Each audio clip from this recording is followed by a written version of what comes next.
మిత్రులందరికీ కూడా నా హృదయపూర్వక పశ్చిమ గోదావరి జిల్లా భీమవరంలో నిర్వహించిన మీడియా సమావేశంలో సిపిఎం రాష్ట్ర ప్రధాన కార్యదర్శి వి శ్రీనివాసరావు కూటమి ప్రభుత్వంపై తీవ్ర విమర్శలు చేశారు. ఉండి నియోజకవర్గంలో పేదల ఇళ్లు కూల్చివేస్తూ భూస్వాముల ప్రయోజనాలను కాపాడుతున్నారని ఆరోపించారు. 45 ఏళ్లుగా నివసిస్తున్న కుటుంబాలను ప్రత్యామ్నాయ స్థలం లేకుండా నిరాశ్రయాలను చేశారన్నారు. బాధితులకు పునరావాసం 3 సెంట్ల స్థలం ఇళ్లు నిర్మించివ్వాలని డిమాండ్ చేశారు. న్యాయం జరిగే వరకు సిపిఎం పోరాటం కొనసాగుతుందని హెచ్చరించారు.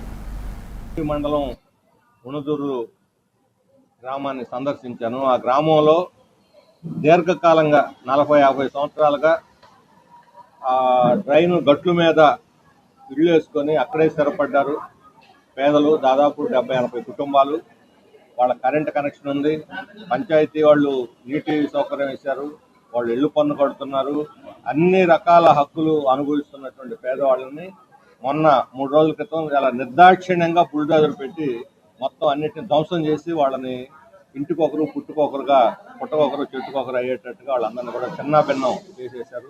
చాలా దారుణంగా సందర్భంలో దాన్ని ప్రవర్తించారు. ఒకటి, ఆ ప్రభుత్వ స్థలాల్లో కాలువగట్ల మీద అటు ఇటు ఉన్నటువంటి కొబ్బరి చెట్లు అలం ఇచ్చి ఇళ్ళు కట్టి ఇళ్ళకు మారండి అంటే ఎవరైనా మారుతారు. ప్రత్యామ్నాయం చూపకుండా 1.5 సెంట్ ఇచ్చేసి అది గుంటలో ఇచ్చి అక్కడ పోయి కాపురం ఉండండి అంటే హృదయం ఉందా లేదా వీళ్ళకి? డిఎస్పీ నేరుగా వచ్చి అక్కడ కూర్చొని పోలీసుకి ఏదైనా పని ప్రజల మీద దౌర్జన్యం చేయడానికి పోలీసు ఉందా? లా అండ్ ఆర్డర్ని కాపాడటానిక? అక్కడ లా అండ్ ఆర్డర్ ప్రాబ్లం ఉందా?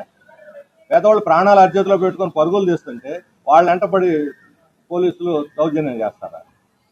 డిఎస్పీ భూస్వాములు గెస్ట్ హౌస్లో ఉండి అక్కడి నుంచి కథ నడిపించేసేదంతా.